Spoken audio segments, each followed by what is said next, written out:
The massive crystalline dome of the Galactic Council stretched high above the gathering, its transparent walls reflecting the light of distant stars. Inside, representatives from hundreds of different alien species filled the circular chamber, their various forms creating a bizarre collection of shapes, colors, and sizes. Some floated in antigrav pods, others stood on multiple legs, and a few existed as pure energy contained within specialized suits. Admiral Kim Day stood alone in the center of the chamber, surrounded by this sea of alien beings. Her simple blue and white Earth uniform looked plain compared to the elaborate robes, armor, and biomechanical enhancements worn by the other delegates, but she stood straight and proud, her dark eyes scanning the crowd with calm determination. The ancient Zephi High Arbiter hovered above them all, its body made of what looked like captured starlight that constantly shifted and moved. When it spoke, the sound came not as words, but as harmonics that somehow translated into every language at once, reaching every mind in the chamber. "The human problem has been discussed for 37 cycles," the Arbiter announced. "Every species has shared their concerns, every incident has been examined. The verdict is unanimous." Kim Day felt her jaw muscles tighten, but she kept her expression neutral. Around her alien eyes, sensors, and other perception organs focused on her reaction. She could feel their anticipation, their satisfaction at what was coming. The charges began to flow from the Arbiter's form like a river of accusations, excessive aggression and territorial disputes, unpredictable warfare tactics that violated established galactic combat protocols, the dangerous spread of emotional contamination, two other species who had previously maintained logical, orderly societies. Most disturbing of all, the human tendency to form irrational, emotional bonds that disrupted the galaxy's careful balance of power and reason. Humans form attachments, one of the Krillin delegates had testified earlier. They call it friendship, love, loyalty. These concepts spread like a virus, making our own people question established hierarchies and social structures. "Their soldiers die for strangers," another had added. "They sacrifice themselves for beings they barely know." This behavior is unpredictable and threatens the stability of galactic civilization. Kim Day remembered every word of the trial, every accusation, every moment of alien fear, disguised as concern for galactic order. They were afraid of humanity not because humans were evil, but because they were different. It's because they cared about things beyond logic and profit and power. The Arbiter's voice filled the chamber again. "Humanity will be exiled beyond the galactic barrier. You have 30 standard cycles to evacuate all colonies and retreat to the void. This is the Council's mercy." The chamber erupted in sound. Satisfied chittering came from the insectoid species. Electronic harmonies played from the synthetic beings. Gravitational pulses of approval rippled from the energy creatures. For them, this was a victory, a problem solved, a threat removed. Kim Day waited for the noise to die down. She had expected this verdict, had prepared for it. But hearing it spoken aloud still sent a chill through her. The void was the empty space beyond the galaxy's edge, a place where no civilized species dared to venture. It was filled with cosmic radiation, strange phenomena, and things that existed in the darkness between stars. The Council called it mercy, but everyone knew it was a death sentence. She took a step forward, her boots clicking against the crystalline floor. The sound echoed in the sudden silence as every being in the chamber focused on her response. "You think you're exiling us?" she said, her voice clear and strong, carrying to every corner of the vast dome. "You're setting us free." The words hung in the air like a challenge.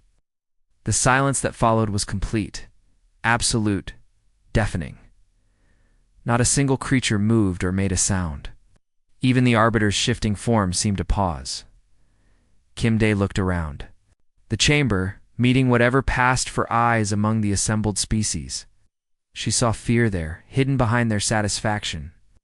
They were afraid of what humans might become if they were no longer bound by galactic law and order. "For too long, we've tried to fit into your perfect system," she continued. "We followed your rules, accepted your limitations, pretended that logic was more important than heart. But you're right about one thing. We are different. We do form bonds. We do care about strangers. We do believe that strength should protect the weak, not dominate them. She spread her arms wide, encompassing the entire chamber. You want to send us to the void because you're afraid of what we represent? You're afraid that other species might learn from us, might start to question why things have to be the way they are? A low murmur began to spread through the crowd, but Kim Dae's voice cut through it. So thank you, she said, her words sharp with irony. Thank you for showing us that we never belonged in your galaxy anyway. Thank you for forcing us to find our own path. The Arbiter's form flickered, its starlight essence disturbed. The verdict stands. Humanity will be exiled. Kim Dae nodded once, then turned and walked toward the chamber's exit. Her footsteps echoed in the silence, each one a declaration that humanity would not beg, would not plead, would not show fear. As she reached the doorway, she paused and looked back one final time. When we return, she said quietly, you'll understand what you've truly unleashed. The silence that followed was deafening. Captain Lee Min stood on the bridge of the Voidwalker, watching the swirling barrier that marked the edge of the galaxy grow larger on the view screen. 50 years had passed since humanity's exile began. This was the first time any human ship had approached the galactic border since then. The ship around him hummed with an energy that seemed almost alive. The Voidwalker was unlike anything the old galaxy had ever seen. Its hull shifted between solid metal and something that looked like crystallized starlight. Corridors inside the ship sometimes led to rooms that existed in folded space, making the vessel bigger on the inside than physics should allow. The engines didn't burn fuel, but drew power from the spaces between dimensions. Lee Min had been just a child when the exile began. Now he was a grown man, changed by 50 years of life in the void. His eyes held depths that hadn't been there before, and shadows seemed to move around him even in bright light. He was still human, but he was also something more. Captain, his communications officer Park Yan called from her station. Her voice carried the same strange harmonics that many humans had developed after years of contact with the void entities. We're picking up transmissions from the galaxy. They're celebrating something.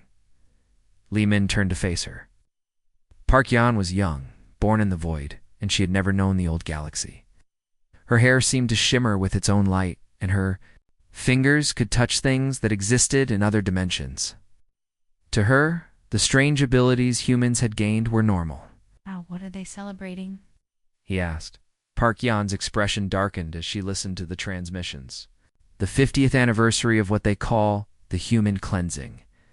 They're having parades and festivals across the galaxy. They think they solved their problem 50 years ago. Lee Min felt anger rise in his chest, but it was a cold, controlled fury. Behind him, the endless void stretched back toward humanity's new home. It was no longer the empty wasteland the galaxy had thought it was. Cities floated in folded space, connected by bridges of pure energy. Fleets of ships moved through, dimensions that had no names, carrying humans who had learned to exist in multiple realities at once. The void had not been empty at all. It had been full of ancient entities, beings of pure thought and energy that had existed since before the first stars formed. Most species would have gone mad from contact with such creatures.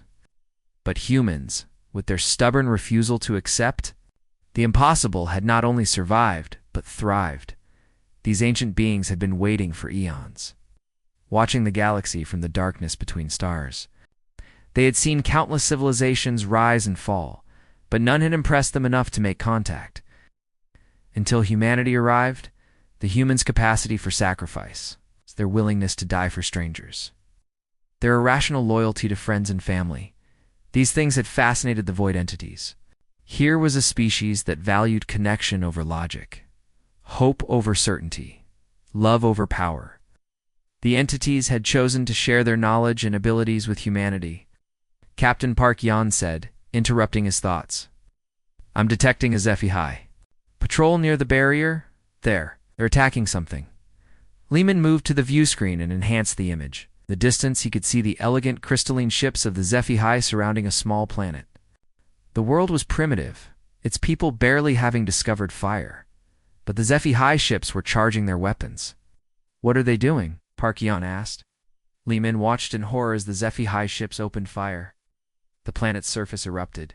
In flames as the primitive civilization was wiped out in minutes, the attack was swift, efficient, and completely without mercy. Inefficient resource allocation, Li Min said quietly.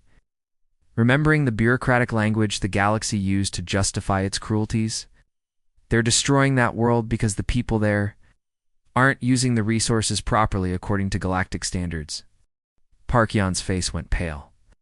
She had heard stories of the galaxy's cruelty, but seeing it firsthand was different. They just killed an entire species for not being efficient enough. Li Min nodded, his expression grim. The galaxy hadn't just remained the same during humanity's exile, it had become worse. Without humans to challenge their cold logic, the galactic species had grown more ruthless, more willing to destroy anything that didn't fit their perfect systems. This is what they wanted, he said. A galaxy without inconvenient emotions, without irrational bonds, without people who might question whether efficiency is more important than life. He turned away from the view screen, his decision made. For 50 years, humanity had been content to build their new civilization in the void, to explore the strange dimensions and form bonds with the ancient entities they had thought themselves, free of the galaxy's problems. But seeing the casual destruction of an entire species reminded him why they had been exiled in the first place. The galaxy feared human compassion, human irrationality, human willingness to fight for the weak. They had tried to remove these problems by sending humanity away. Now it was time to show them what they had really accomplished. Park Yan, he said, his voice carrying new authority. Open a channel back to the Void Council. Full-dimensional transmission. She nodded and worked at her controls. The communication system hummed to life, sending signals through folded space back to humanity's leaders in the deep void. Tell them what we've seen, Li Min ordered. Tell them about the celebration, about the destroyed world, about what the galaxy has become without us. Paused, watching the HFY ships moving away from the dead planet. And tell them it's time. Ambassador Kung Su stared at the pile of reports covering his desk, each one more impossible than the last. 3 months ago, strange incidents had begun happening across the galaxy. At first they seemed random, a few missing ships here, some damaged facilities there. But now the pattern was becoming clear and it terrified him. The hegemony species prided themselves on logic and order. Their gray, elongated bodies and large black eyes had evolved to process information quickly and efficiently. Kong Su had spent his entire career analyzing threats and finding solutions. But these reports made no sense. 17 slave mining operations liberated in the Outer Rim. He read aloud to his intelligence chief, a shorter hegemony male named TE1. Security footage shows the attackers appearing from thin air, moving through solid walls, and vanishing without using any known transportation method. Taewan shifted nervously in his chair. Our best scientists say, it's impossible, sir. Nothing can move through solid matter without leaving traces. Nothing can appear in sealed rooms without using doors or transporters. Kong Su picked up another. Report. 3 HFY battle cruisers disabled in the Centauri sector. The ship's logs show no enemy vessels on sensors, but their weapon systems were somehow turned against each other. The surviving crew members claim they saw human figures walking through the ship's hull. Humans have been extinct for 50 years, Tae-Won said, but his voice lacked conviction, and the void killed them all. Kong Su was about to respond when the air in his office began to shimmer. Both hegemony males jumped to their feet, reaching for their weapons. But before they could draw them, a figure stepped through the solid wall, as if it were made of water. Dr. Choi Hannah looked exactly as she had 50 years ago, when she had been a young xenobiologist studying hegemony culture on their homeworld. But there was something different about her now. Her eyes held depths that seemed to go on forever, and shadows moved around her body that their instruments couldn't detect or measure. Hello, Kong Su, she said in perfect hegemony language. It's been a long time. Kong Su's hand trembled. As he tried to process what he was seeing, You're dead, he whispered. All humans are dead. The void killed you. Choi Hannah smiled, and it was both familiar and terrifying. The void didn't kill us, taught us. It showed us that reality is far more flexible than your council believes. She walked further into the room, her feet making no sound on the metal floor. With each step, she seemed to flicker between solid and something else, something that existed. In more than 3 dimensions? We've learned to walk between dimensions, she continued. To think in ways that would drive your species mad. The entities in the void have been waiting for eons for a species worthy of their knowledge. Every other race they contacted went insane or died. But humans, we adapted.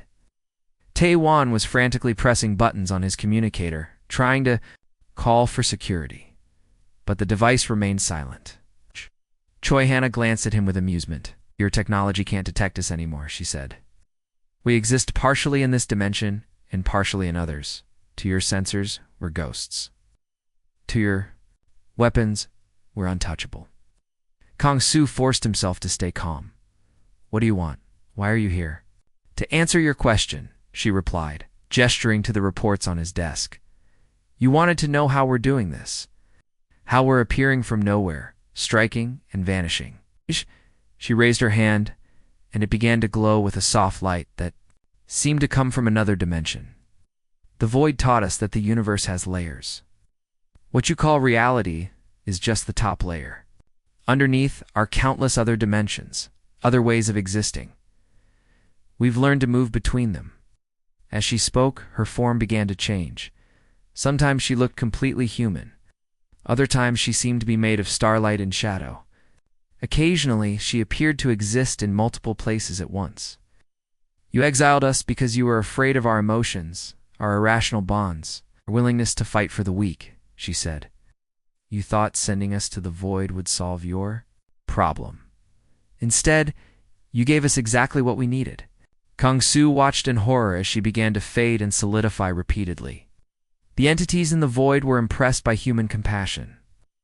They had watched the galaxy for millions of years, waiting for a species that cared about more than logic and power. When they found us, they shared their secrets. What secrets? Taiwan asked, his voice barely a whisper. How to exist in multiple dimensions simultaneously. How to move through space without using ships. How to touch the minds of others across vast distances. How to turn your own weapons against you. Her smile grew wider. How to be everywhere, and nowhere at once. She moved closer to Kong Su's desk, and he could see that she cast no shadow despite the room's bright lights. For 50 years, we've been building a new civilization in the void. We've learned from beings older than stars. We've become something more than human. But we haven't forgotten what the galaxy did to us, she continued. We haven't forgotten. The casual cruelty, the destruction of innocent species, the reduction of life to mere efficiency calculations. Kong Su felt fear creeping up his spine.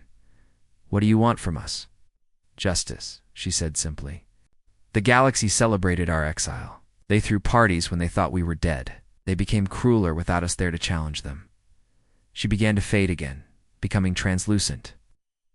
You wanted us gone? Now we're everywhere. It's in your ships, your cities, your government buildings, watching, learning, acting. This is war, Kong Su said. No, Choi, Hannah replied as she disappeared entirely, her voice echoing from empty air. This is evolution, and you created it. The HFY stronghold. Known as Crystal Fortress hung in the void between stars, its crystalline walls pulsing with defensive energy. It was considered one of the most secure military installations in the galaxy, protected by shields that could stop entire fleets and weapons that could destroy planets. The fortress had never been successfully attacked in its 3,000-year history. Commander UJ and his strike team approached through the space between spaces, moving through dimensions that had no names. They didn't use ships in the traditional sense. Instead, they traveled inside bubbles of folded reality, accompanied by entities that existed as living shadow and crystallized. Starlight.UJ had been a simple engineer before the exile. Now he was something more. His body flickered between solid flesh and pure energy, and his mind could touch multiple dimensions at once. The void entities had chosen him as one of their champions, sharing their ancient knowledge and power.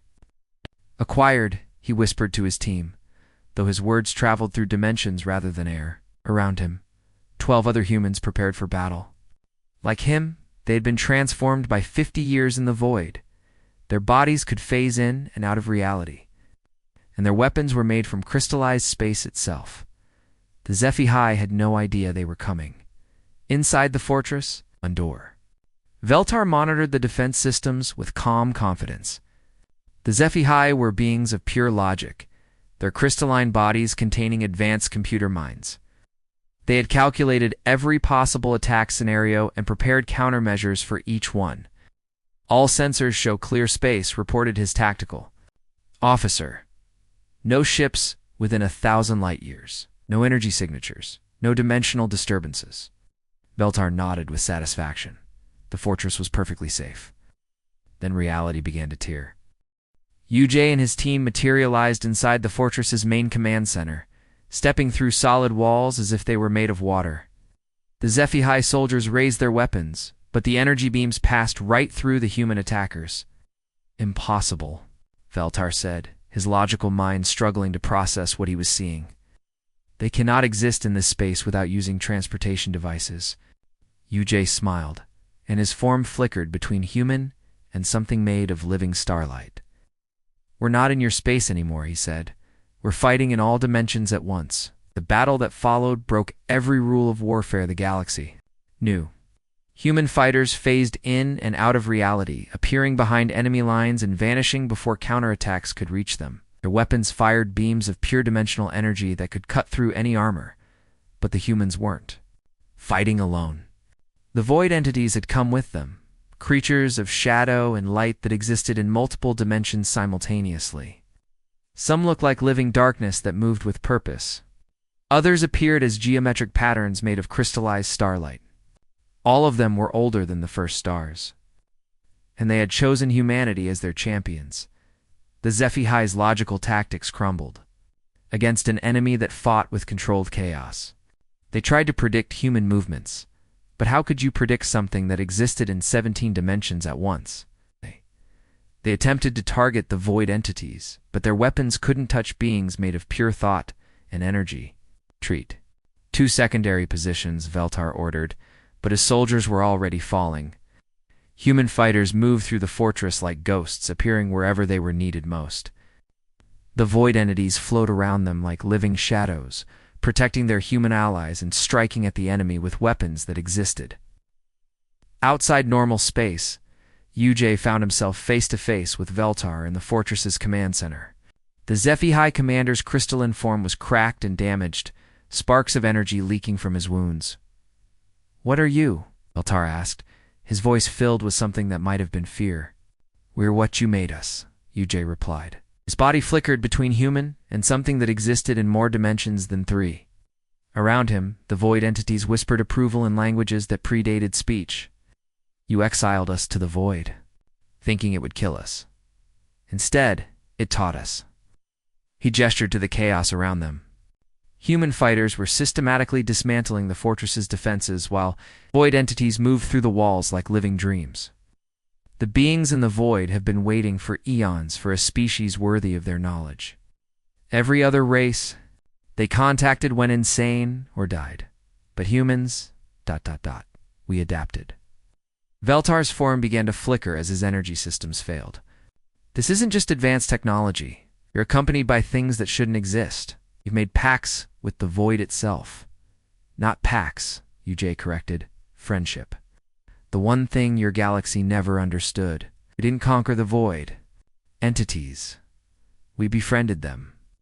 We showed them what loyalty means, what sacrifice means, what it means to fight for something greater than yourself.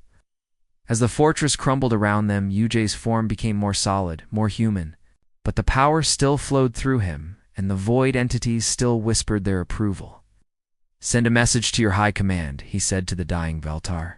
"Tell them that exile was humanity's chrysalis, not our grave. Tell them we're coming. Home." The fortress exploded in a burst of dimensional energy, but the humans and their void allies were already gone. moving through the spaces between spaces toward their next target. Behind them, the wreckage drifted in normal space. Proof that the galaxy's perfect order was crumbling. The war had begun, and humanity was no longer fighting by the galaxy's rules. The crystalline dome of the Galactic Council chambers looked exactly as it had 50 years ago, but everything else had changed. Admiral Kim Dae stood in the center of the Great Hall, no longer the simple human officer who had been exiled half a century before. The void had touched her, transformed her, made her into something that existed in multiple realities at once. Her body flickered between solid flesh and pure energy. Sometimes she appeared completely human, with graying hair and tired eyes. Other times she seemed to be made of starlight and shadow, existing in dimensions that the assembled aliens couldn't even perceive. When she spoke, her voice echoed not just through the chamber, but across the fabric of space itself. The Zephi High Arbiter floated above the gathering, its ethereal form trembling with fear. This ancient being had presided over countless trials and executions, had watched civilizations rise and fall. It believed itself to be one of the most powerful entities in the galaxy. Now it faced something that made it feel small and insignificant. Behind Kim Dae, visible through the dome's transparent walls, hung a fleet unlike anything the galaxy had ever seen. The ships were part machine, part living creature, part pure thought. They moved through space without engines, their hulls shifting between solid matter and crystallized dreams. Some vessels looked like traditional spacecraft, while others resembled living beings or geometric patterns that hurt to look at directly. "You exiled us to die," Kim Dae said, her words carrying the weight of 50 years of transformation. "You sent us to the void because you were afraid of our emotions, our bonds, our willingness to fight for the weak." The assembled delegates shifted nervously in their seats. Representatives from hundreds of species had gathered to witness this moment, but none of them understood what they were truly facing. The humans had returned, but they were no longer the same species that had been exiled. "Instead of dying, we found something you never expected," Kim Dae continued. "The void wasn't empty. It was full of entities older than the first stars, beings that had watched your sterile civilization for millions of years." Around her, the air began to shimmer. Shadows moved that weren't cast by any light. Geometric patterns appeared and disappeared, existing in dimensions that the dome's instruments couldn't measure. The void entities were here, in the chamber, invisible to most of the assembled aliens, but unmistakably present. "These ancient beings have been waiting," Kim Dae said, her form becoming more translucent. "Every species they ever contacted wanted their power for conquest, for domination, for control. The entities watched race after race destroy themselves. With greed and logic and cold calculation, the Zephi High Arbiter's form flickered with fear. "What do you want from us?" "Understanding," Kim Dae replied. "The void entities chose humanity not despite our chaotic nature, but because of it. Our capacity for sacrifice, our loyalty to strangers, our irrational hope in the face of impossible odds, these things impressed beings had seen every form of intelligence in the universe." She gestured to the fleet outside, and the ships began to move in patterns that defied physics. Some phased in and out of reality, while others seemed to exist in multiple places simultaneously. The display was both beautiful and terrifying. "We learned to exist in multiple dimensions," Kim Dae continued. "We learned to move through space without ships, to touch minds across vast distances, to become more than flesh and bone. But we never forgot what made us human." A young delegate from the Krillin species stood up, her voice shaking. "What do you want from the galaxy?" Kim Dae's expression softened, and for a moment she looked almost entirely human again. "We want to offer you a choice. For 50 years you've lived in your perfect, logical, sterile civilization. You've destroyed entire species for inefficiency. You've enslaved the weak and worshipped power above all else." Round the chamber, some delegates began to look uncomfortable. They remembered the casual cruelties, the destroyed worlds, the decisions made in the name of galactic order. "We offer you something different," Kim Dae said. "Growth instead of stagnation, chaos instead of rigid order, hope instead of cold calculation. Come with us into the void and learn what we've learned. Become more than what you are." The chamber erupted in discussion. Some species were intrigued by the offer, while others recoiled in horror. The idea of abandoning their logical systems for human chaos terrified them. But Kim Dae wasn't finished. For those who choose to stay, we won't force you to change. Seal your borders if you wish. Retreat to your controlled systems. But understand that the galaxy will never be the same. As she spoke, reports began flooding in from across the galaxy. On 1,000 worlds, the oppressed and enslaved were rising up. They had seen the human fleet, had felt the presence of the void entities, and had found new hope. The weak will no longer accept your rule, Kim Dae said. The innocent will no longer die for your efficiency. We've shown them that there's another way. Some species immediately began preparing to join humanity in the void. Others sealed their borders and retreated to their core worlds. But across the galaxy, everything was changing. The humans had returned, and they had brought the infinite with them. The age of sterile logic was ending, and the age of chaotic hope was beginning. Kim Dae looked around the chamber one final time, then began to fade from normal space. "Thank you for exiling us," she said, as her form dissolved into starlight. "You gave us exactly what we needed to become what the universe was waiting for." The chamber fell silent as she vanished, leaving only the knowledge that everything had changed forever.